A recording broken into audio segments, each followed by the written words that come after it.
Hello guys, welcome to my YouTube channel exponential mathematics. Exponential YouTube channel में मैं आपका हार्दिक स्वागत करता हूं। वीडियो लेक्चर के इस सीरीज में आज हम CSIR नेट दिसंबर 2011 में जो क्वेश्चन पूछा गया है उसको डिस्कस करेंगे और ये सब्जेक्ट अपना है लीनियर अलजेब्रा। ये क्वेश्चन नंबर 23 में पूछा गया था और ये पार्ट बी से है और इसका वेटेज जो है 3 मार्क्स का है। ये लीनियर ट्रांसफॉर्मेशन टॉपिक से क्वेश्चन पूछा गया था और इससे हर बार कुछ ना कुछ क्वेश्चंस आ ही जाता है एग्जाम में। तो हमको इसको आप इसका कंसेप्ट क्लियर करके चले तो एक दो क्वेश्चन ऐसा होगा जो आपसे सॉल्व हो जाएगा, जो इसके बेसिस पे आएगा। चलिए देखते हैं क्वेश्चन क्या है। क्वेश्चन है for a positive integer n, मतलब n ग्रेटर देन 0,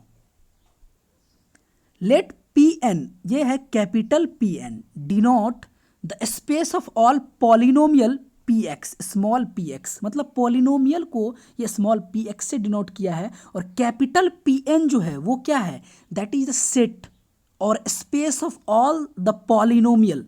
और पॉलिनोमियल का जो डिग्री है वो क्या है, वो लेस देन या इक्वल टू n के बराबर है। इसका जो कॉफिशिएंट है वो रियल नंबर से बिलोंग कर रहा है। अब देखिए यहाँ पे देखने वाली बात ये है कि ये जो Pn है इसमें क्या है, ये सेट ऑफ ऑल Px है। अब यहाँ पे जो कैपिटल P में जो n सबस्क्रिप्ट में लगा हुआ है, नीचे जो n है, डिग्री यही होगा या इससे कम होगा। इसमें जो भी पॉलिनोमियल होगा उसका डिग्री या तो n होगा या उससे कम होगा। फिर उसके बाद क्या है, ये जो Bn है, let Bn denote the standard basis of Pn। Pn vector space है। अब उसका एक बेसिस दिया हुआ है Bn, n के क्रॉसपॉन्डिंग एक सेट है Bn जो क्या है, Pn का, कैपिटल Pn का बेसिस है। अब बेसिस का मतलब क्या हुआ कि अगर ये सेट बेसिस है तो इसका मतलब ये Li है, लीनियरली इंडिपेंडेंट है, फर्स्ट कंडीशन। दूसरा कंडीशन क्या है कि ये जो Bn है ये स्पैन करेगा किसको, कैपिटल Pn को।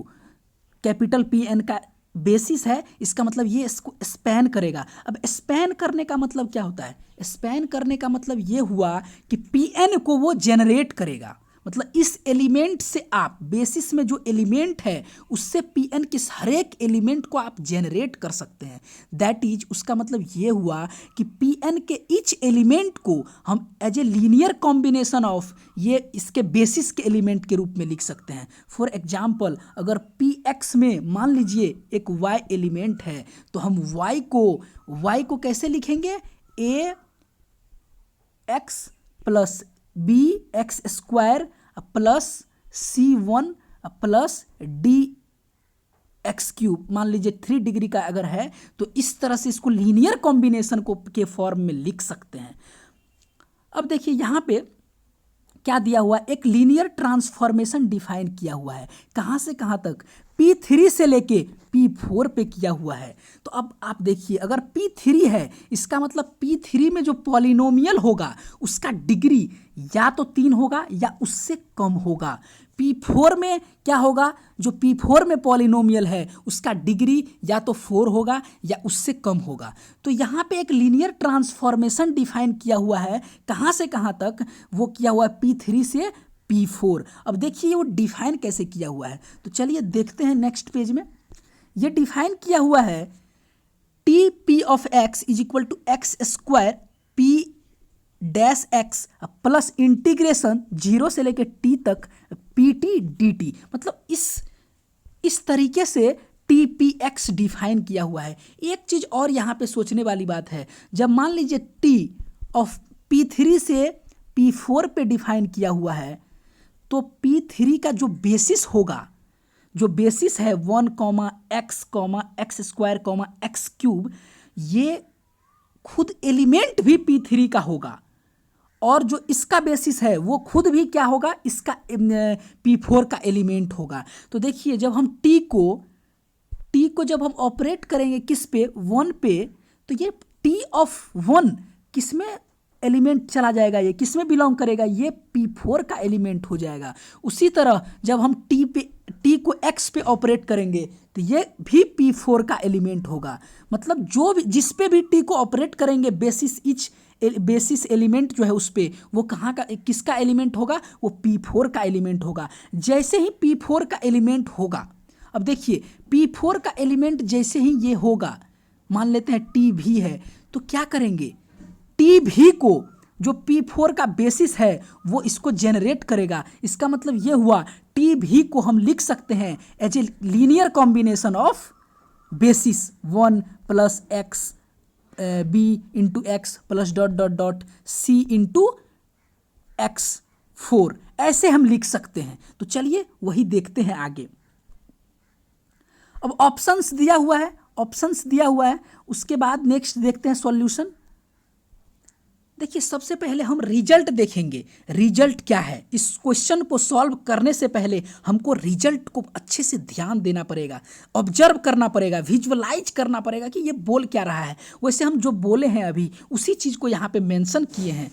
तो ये क्या है, ये है रिजल्ट, ये है कि let T be a linear transformation from vector space V to W। यहाँ पे भी आपका हो गया P3 और W हो गया P4। और देखिए S जो है ये बेसिस हो जाएगा किसका, V का, और ये S डैश जो है वो बेसिस हो जाएगा W का रिस्पेक्टिवली।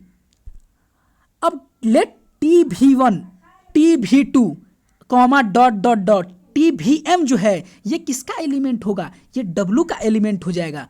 तो अब देखिए, अब हम आपको बोले हैं कि जो W का बेसिस है वो क्या करेगा, इस TV1 TV2 और TV3 comma dot dot dot TVM को जेनरेट करेगा। तो वही चीज़ यहाँ पे लिखा हुआ है कि जो TV1 होगा उसको हम लिखेंगे as a linear combination of U1 U2 plus dot dot dot UN। उसी तरीके से V2 को भी उसी तरीके से एज ए लीनियर कॉम्बिनेशन के फॉर्म में लिख सकते हैं। अब देखते हैं, ठीक उसी तरह सिमिलरली हम इसको TVM को भी AM1 U1 plus AM2 U2 plus dot dot dot AMN UN को भी इस तरीके मतलब के हेल्प से ऐसे हम एज ए लीनियर कॉम्बिनेशन के फॉर्म में लिख सकते हैं। अब देखिए यहाँ पे देखने वाली बात ये है कि जो भी मेरा कॉफिशिएंट होगा, जैसे मान लीजिए TV1 था, उसका कॉफिशिएंट मान लीजिए A11 प्लस U1 है plus dot dot dot A1N है और UN है। तो इसका कॉफिशिएंट जो होगा, इसका कॉफिशिएंट के हेल्प से क्या बनेगा, ठीक उसी तरह डॉट डॉट डॉट TVM का भी जो होगा कुछ कॉफिशिएंट होगा AM1 U1 plus dot dot dot AMN UN ये होगा। अब इसके कॉफिशिएंट को एज सेम हम एक मैट्रिक्स बना लेंगे। जब इसके कॉफिशिएंट का एक मैट्रिक्स बनाएंगे तो हमको क्या आ जाएगा, कुछ इस तरीके, मान लीजिए हम 3x3 का लेते हैं, बस 3 लेते हैं, तो ये हो जाएगा A11 A12 और ये क्या हो जाएगा A13। फिर उसी तरीके से A1 A21 A22 और A23, फिर उसी तरीके से A31 A32 और A33। अब इसका ट्रांसपोज ले लेंगे हम। जब इसका ट्रांसपोज लेंगे तो ये जो फर्स्ट रो है वो कॉलम बन जाएगा, ये जो सेकेंड रो है सेकेंड कॉलम बन जाएगा, और ये थर्ड रो है ये थर्ड कॉलम बन जाएगा। तो उसी चीज़ को यहाँ पे मेंशन किया गया है कि देन द ट्रांसपोज ऑफ एव मैट्रिक्स ऑफ कॉफिशिएंट, मतलब कॉफिशिएंट का जो मैट्रिक्स बनेगा उसका ट्रांसपोज, उसको हम डिनोट करते हैं, ये इस साइन से डिनोट करते हैं। और इसको क्या बोलते हैं, इसको बोलते हैं matrix representation of T relative to the basis S and S dash. क्योंकि ये देखिए ये जो मैट्रिक्स बन रहा है कहीं ना कहीं उसमें जो सहयोग है, योगदान है, ये S और S डैश का तो ही है। इसीलिए हम उस मैट्रिक्स रिप्रेजेंटेशन को बोलते हैं with respect to S and S dash. अब देखते हैं आगे क्या है। अब देखिए गिवन है T is a linear transformation from P3 to P4 with basis। अब देखिए जो P3 का बेसिस होगा, स्टैंडर्ड बेसिस होता है, वो होता क्या है, और गिवन दिया हुआ है कि 1, x क्यूब। उसी तरीके से P4 का जो स्टैंडर्ड बेसिस होता है वो क्या होता है, 1, x क्यूब, x4, ये बेसिस होता है। अब जो मतलब जिस तरीके से TPX को डिफाइंड किया गया है क्वेश्चन में, अब उसी तरीके से हम वैल्यू पुट करेंगे। PX के बदले 1, PX के बदले x, फिर उसके बदले PX के बदले x क्यूब, और PX के बदले x स्क्वायर, फिर x क्यूब। तो और इस डिफिनेशन पे हमको पुट करना है, तो हमको एक नया मतलब पॉलिनोमियल आ जाएगा। तो अब देखते हैं पुट करके वैल्यू कि क्या वैल्यू आ रहा है। जब हम PX बराबर 1 लिए तो क्या दिया हुआ है डेफिनेशन में, x square into P dash x plus integration 0 से लेके x PX, और फिर यहाँ पे dt दिया हुआ है, PT dt दिया हुआ है। तो जब इसको हम सॉल्व करेंगे तो ये हमको क्या देगा, यहाँ से देखते हैं। इसी तरीके से ये यहाँ हो जाएगा, फिर उसी तरीके से ये ऐसे हो जाएगा, फिर वहाँ क्या हो जाएगा, नेक्स्ट में देखिए x क्यूब रखेंगे तो ये आ जाएगा, ये आ जाएगा। अब ये देखिए ये कहाँ बिलोंग करेगा, ये P4 में बिलोंग करेगा, ये भी P4 में बिलोंग करेगा, ये उसी तरीके से सारा ये कहाँ बिलोंग करेगा, ये TX स्क्वायर TX क्यूब, सारा ये P4 का एलिमेंट हो जाएगा। और हमको पता है कि P4 का जो बेसिस है, P4 का जो बेसिस है वो क्या है, वो है 1, देखिए 1 है, x है, x स्क्वायर है, x3 है और x4 है। इसका मतलब ये बेसिस इस x को जेनरेट करेगा, मतलब जेनरेट करने का मतलब हुआ इस x को as a linear combination of हम बेसिस एलिमेंट के रूप में लिख सकते हैं। तो यहाँ पे इसी तरीके से ये x है, इस x का जो कॉफिशिएंट है वो 1 है, तो हम इसको यहाँ पे लिख देंगे, और 0, अब उसके बाद इसमें ऐड कर देंगे 0.1 0 हो जाएगा, 0.x स्क्वायर 0 हो जाएगा, 0.x क्यूब वो भी 0 होगा, 0.x4 वो भी मतलब 0 आ जाएगा। तो हम ये इसको ऐड करते चलेंगे ताकि हमको एक क्रम में, ऑर्डर में मिल जाए कॉफिशिएंट सारे बेसिस एलिमेंट का। अब फिर TX का वैल्यू 3/2x स्क्वायर आया है, तो हम उससे पहले 0.1 प्लस 0.x, फिर अब देखिए ये किस जगह पे होगा, थर्ड पोजीशन पे होगा, तो 3/2 इंटू x स्क्वायर लिखेंगे। अब देखिए x3 और x4 को भी लिखना है, तो हम लिखेंगे 0.x3 प्लस 0.x4, फिर TX स्क्वायर का जो वैल्यू है ये 7/3x क्यूब है, तो फिर उसको क्या लिखेंगे 0.1 plus 0.x plus 0.x square plus 7/3x cube plus 0 into x4। Similarly हम ये TX क्यूब का जो वैल्यू आया है इसको इस तरीके से लिख सकते हैं। अब देखिए क्या करेंगे आगे, अब हम क्या करते हैं, अब हम therefore the matrix representation of T with respect to standard basis B3 B4 क्या हो जाएगा।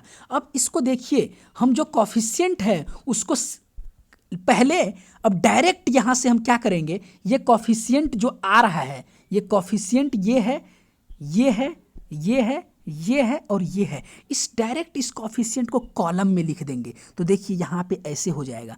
फिर इसका जो कॉफिशिएंट है, इसको भी कॉलम में लिखेंगे तो ये आ जाएगा। फिर इसका भी कॉफिशिएंट है, देखिए इसका जो कॉफिशिएंट है थर्ड वाले का, ये फिर ये, तो ये थर्ड नंबर में आ जाएगा। फिर ये इसी को लिखेंगे तो ये फोर्थ कॉलम में आ जाएगा।